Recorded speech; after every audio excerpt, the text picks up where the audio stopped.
নমস্কার, মাতৃআদেশে আপনাদের সকলকে স্বাগত। আজকের বিষয় অসুর পূজা। অসুরেরও আবার পূজা হয়। হ্যাঁ, ভারতবর্ষের আদিবাসী সম্প্রদায়ের মধ্যে এই অসুর পূজার প্রচলন রয়েছে। তো এই অসুর কি মা দুর্গা দ্বারা বধ করা অসুর, নাকি ইনি আলাদা? হ্যাঁ, গল্পটা কিছুটা একই হলেও কিন্তু এনাদের যে কাহিনী প্রচলন রয়েছে তার মতে কিন্তু এই অসুর আলাদা। তো সেই নিয়ে আজকে আমার এই ভিডিও। তো চলুন জেনে নেওয়া যাক। মূলত আদিবাসী সম্প্রদায়কে খেরোয়াল সম্প্রদায় বলা হয়ে থাকে। এই খেরোয়াল সম্প্রদায়ের মূল যে এনাদের যে আধিপত্য গড়ে উঠেছিল তা কিন্তু চম্পা দেশে। এই চম্পা দেশটি বা চাম্পা দেশটি যে কোথায় তা নিয়ে কিন্তু অনেক বিতর্ক রয়েছে। কিরকম? অনেকের মতে বর্তমানের মধ্য ও দক্ষিণ ভিয়েতনাম উপকূল জুড়ে অবস্থিত একটি স্বাধীন রাজ্য, যা ভারতীয় সংস্কৃতির দ্বারা প্রভাবিত ছিল। আবার অনেকের মতে ছত্তিশগড় রাজ্যে অবস্থিত একটি শহর।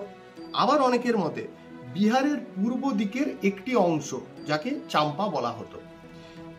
আমরা বিতর্কে যাব না, আমরা মূল কাহিনীতে আসবো। কিভাবে তেনাদের মধ্যে এই অসুর পূজার প্রচলন হলো এবং তার পিছনে লুকিয়ে থাকা কাহিনী। তো চলুন জেনে নেওয়া যাক। এই খেরোয়াল সম্প্রদায়ের মূল যে সভ্যতা গড়ে উঠেছিল তা কিন্তু চাম্পা দেশে, যেখানে তেনারা একসাথে থাকতেন সবাই, এবং এনাদের কোনো খাবার অনটন বা অভাব কিন্তু এনাদের ছিল না। এনারা নিজেদের যে কাজকর্মগুলি ছিল তেনারা বিভিন্ন গোষ্ঠীর মাধ্যমে সেগুলিকে ভাগ করে নিয়েছিলেন। কিরকম? কিস্কু গোষ্ঠী দেশ শাসন করত। দুর্গের দেখভাল বা রক্ষার দায়িত্বে ছিলেন সরেন গোষ্ঠী। মুরমুরা পূজা পার্বণ করত। বিচার ব্যবস্থার দায়ভার সামলাতেন হাঁসদারা। চাষাবাদ বা ফসল ফলাতো মান্ডিরা। এই নানা রকম সলা পরামর্শ দিত হেমব্রম গোষ্ঠীর লোকেরা। ব্যবসাপাতি দেখাশোনা করত বাস্কে গোষ্ঠীর লোকজনেরা, এবং বাজনা ও বাইনের কাজকর্ম করত টুডুরা। এইভাবে এনারা নিজেদের গোষ্ঠীতে কাজকর্মগুলি বিভক্ত করে নিয়েছিলেন। এরপরে আসা যায় যে এই খেরোয়াল গোষ্ঠীর মধ্যে যে অসুর পূজার প্রচলন হলো তার সাপেক্ষে যে কাহিনীটি প্রচলিত রয়েছে তেনাদের মধ্যে, সেই কাহিনী সম্পর্কে। তো চলুন জেনে নেওয়া যাক। চাম্পাতে খেরোয়ালরা শান্তিতেই বসবাস করছিল। এরপরে খেরোয়ালদের ওপর এই চাম্পাতে আক্রমণ করে দেবাংশী আর্য গোষ্ঠী। আর্যদের সঙ্গে খেরোয়ালদের তুমুল যুদ্ধ বাঁধল, এবং খেরোয়ালদের মহান রাজা তখন ছিলেন হুদুর দুর্গা।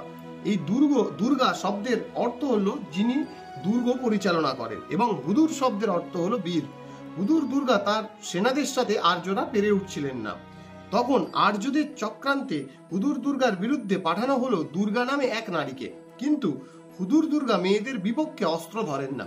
দুর্গাকে দেখে হুদুর দুর্গা নিজের অস্ত্র নামিয়ে নেন, আর সেই সুযোগে দুর্গার হাতে হুদুর দুর্গা পরাজিত হন এবং যুদ্ধে মারা যান। খেরোয়ালদের তাড়িয়ে আর্যরা চাম্পায় আর্যবস্ত্র গড়ে তোলেন। এদিকে যুদ্ধে যে সমস্ত খেরোয়ালরা বেঁচেছিল তারা শরণাপন্ন হয় ভুয়াং গুরুর কাছে, অর্থাৎ ওনাদের একজন গুরু, ওনাদের সম্প্রদায়ের একজন গুরু। ভুয়াং গুরু ওনাদের পালানোর পরামর্শ দেন। সে খেরোয়ালদের বলেন যে প্রাণে বাঁচতে চাইলে ছদ্মবেশ নিয়ে পালাও। ভুয়াং গুরুর নির্দেশে খেরোয়ালরা সরস্বতী নদীতে স্নান করে, এবং স্নান সেরে মেয়ের পোশাক গায়ে দিয়ে নারীর ছদ্মবেশ ধারণ করেন ওই খেরোয়ালরা। ওদের সঙ্গে ছিল ভুয়াং ধনুক, অর্থাৎ ওনাদের ব্যবহৃত এক ধরনের ধনুক। এই ধনুকটি ছিল আবার অদ্ভুত। শিলা টেনে ছেড়ে দিলে সুরের মতো ধ্বনি উৎপন্ন হতো। শুনলে মনে হতো কোনো এক বাদ্যযন্ত্র বাজছে। এই সুযোগটাই খেরোয়ালরা নিল।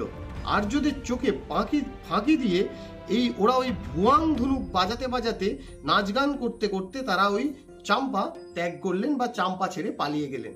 চাম্পা ছেড়ে এনারা আসাম, কাছাড়া, ঝাড়খণ্ড, উড়িষ্যা, বাংলা আর দক্ষিণ ভারতের জঙ্গলে আশ্রয় নিলেন। এই মিথ মেনে পুরুলিয়ার ভালাগোড়ার খেরোয়ালরা এখনো নবমীর দিন অসুর স্মরণ দিবস পালন করে, যা ওনাদের কাছে শহীদ স্মরণ দিবস। শারদিয়া ওদের কাছে তার বীর রাজা বা তেনাদের বীর রাজা হুদুর দুর্গার মৃত্যুর অসৌচ পালন দিবস। এই আশ্বিন মাস খেরোয়ালদের কাছে দাঁসাই মাস। এই মাসে তারা হুদুর দুর্গা যুদ্ধ করে শহীদ হয়েছিলেন। চাম্পার আর্য আক্রমণের আগে, অর্থাৎ এই চাম্পা যেখানে খেরোয়ালদের আধিপত্য গড়ে ওঠে, এই চাম্পায় আর্য আক্রমণের আগে এই আশ্বিন মাসকে তারা সুখদাসাই পরব হিসেবে পালন করত। তারপর আর্য আক্রমণের পর যখন তাদের বীর রাজা শহীদ হলেন, তখন এই সময়টি অর্থাৎ শারদীয়ার এই সময়টি ষষ্ঠী থেকে দশমী অবধি এনারা দুঃখ দাসাই পরব পালন করে আসছেন।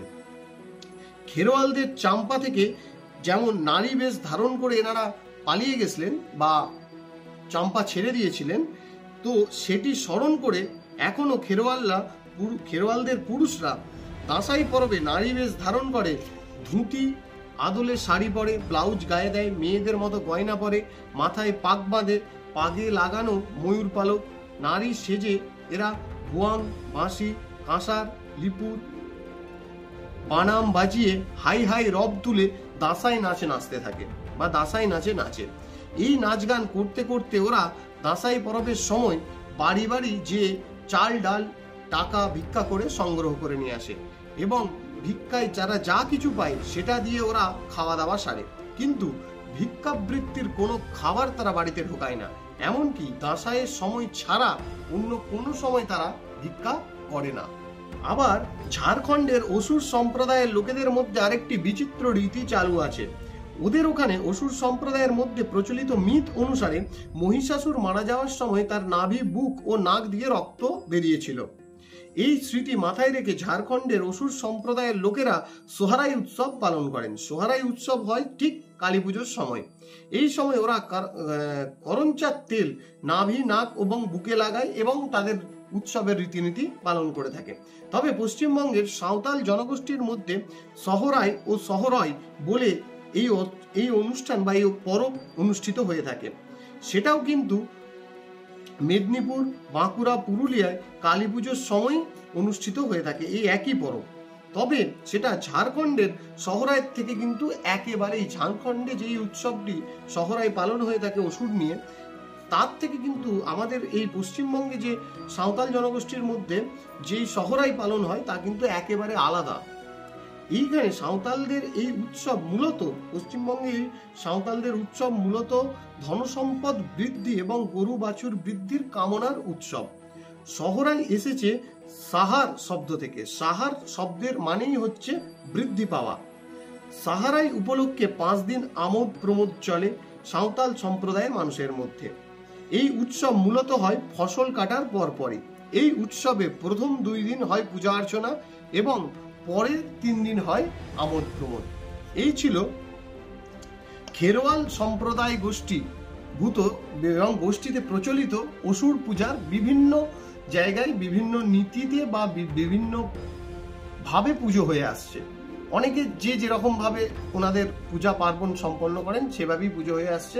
তবে গল্পটা কিছুটা মিল থাকলেও আমাদের মা দুর্গার যে মহিষাসুর মর্দিনী রূপ এবং সেখানে যিনি মা দুর্গা যেমন মহিষাসুর বধ করেছিলেন সেই গল্পের সাথে মিল থাকলেও এনাদের ভূমিকাগুলো কিন্তু আলাদা।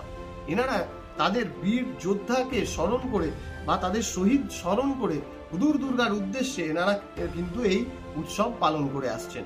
তো আজকের জন্য এইটুকুনি। নমস্কার। যদি ভালো লাগে এই ধরনের ভিডিওগুলি তাহলে অবশ্যই ইউটিউব থেকে দেখলে সাবস্ক্রাইব করতে ভুলবেন না এবং ফেসবুক থেকে দেখলে পেজটি ফলো করতে ভুলবেন না। তো আজকের মতো এইটুকু। জয় গুরু, জয় মা।